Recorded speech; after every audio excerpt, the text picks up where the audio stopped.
Pertama saya minta maaf, tadi saya kira ada kursi, rupanya nggak ada kursi. Silakan duduk, nggak ada kursi, nggak ada kursi ya, minta maaf. Menteri Keuangan,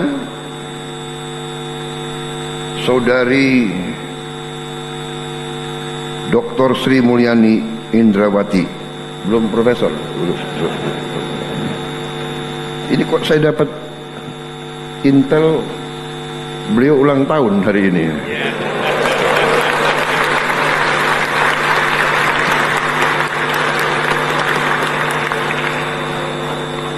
Ulang tahun ke-36.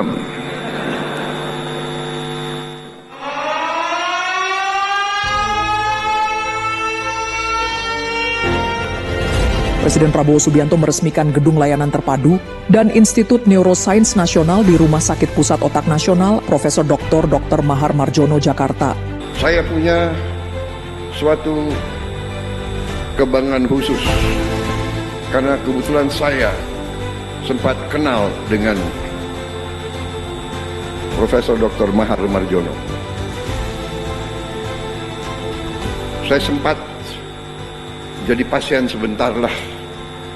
Namanya tentara, pernah kecelakaan beberapa kali, jadi sempat otak saya pun diperiksa oleh beliau,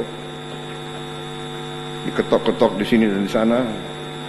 Saya kenal Profesor Mahar Marjono dan waktu itu saya ingin katakan kepada generasi penerus,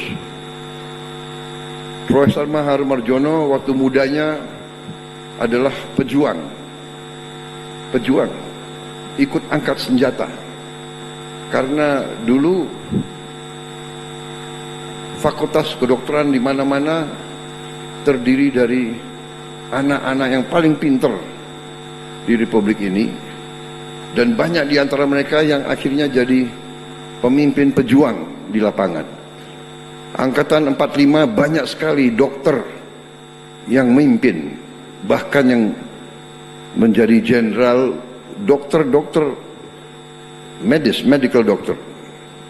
Kita mengenang Jenderal Ibnu Sutowo, kita mengenang Jenderal Eri Sudewo, Rektor Airlangga, kemudian Jenderal Sarif Taib, Rektor UI, kemudian Menteri Pendidikan.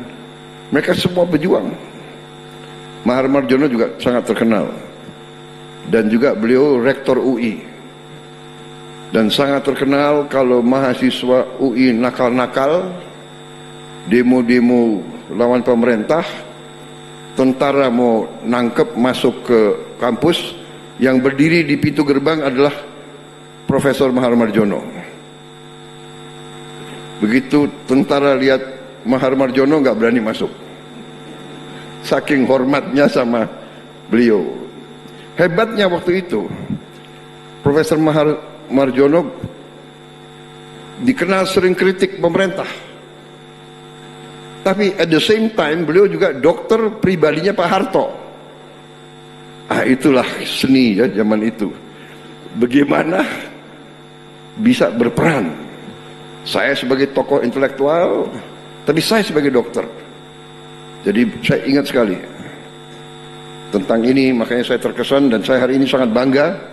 Saya tadi keliling, saya melihat rumah sakit ini sekarang sudah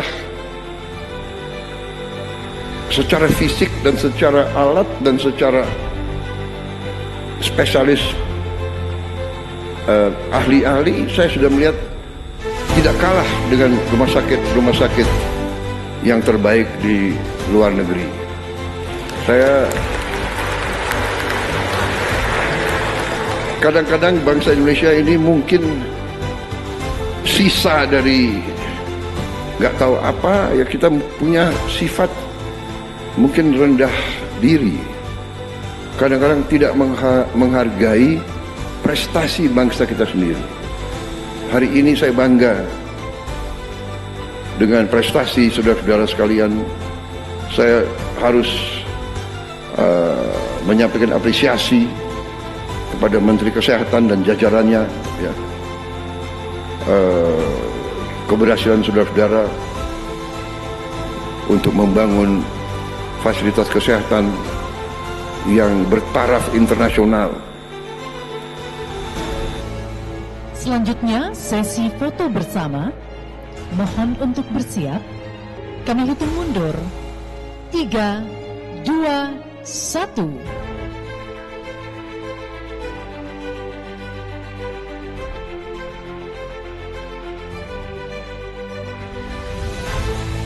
Dalam pidatonya, Presiden menekankan pentingnya pembangunan fasilitas kesehatan yang modern dan bertaraf internasional di Indonesia. Beliau juga menyoroti bahwa rumah sakit ini tidak hanya berfungsi sebagai pusat layanan kesehatan, tetapi juga sebagai pusat pendidikan dan penelitian di bidang ilmu saraf yang diharapkan dapat menyebarkan ilmunya ke seluruh provinsi di Indonesia.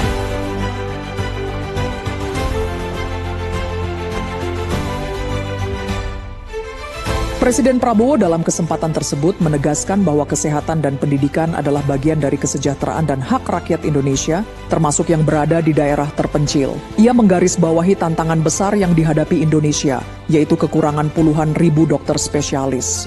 Dan untuk mengatasi hal ini, beliau menargetkan penambahan fakultas kedokteran dan program studi spesialis serta subspesialis, serta menargetkan pembangunan 500 rumah sakit berkualitas di seluruh kabupaten dalam 4 tahun ke depan. We can do it. Kita juga sudah buktikan. Ya, beliau sudah bangun 30 rumah sakit. Tahun ini, tahun depan 30 lagi. Di akhir tahun depan kita akan bangun 66 rumah sakit. Dan rumah sakitnya harus di tempat yang terpencil, yang belum ada rumah sakit bagus. Di Tobelo, kan begitu kan? Anambas, Tali Abu, ya. Saudara-saudara, saya terima kasih. Tahun ini kita juga akan buka 148 prodi, program studi 148 di 57 fakultas kedokteran, dan juga 125 prodi ini adalah untuk spesialis, dan sisanya 23 adalah prodi subspesialis. Tahun ini kita tambah 148 prodi, dan saya ingin menambah fakultas kedokteran.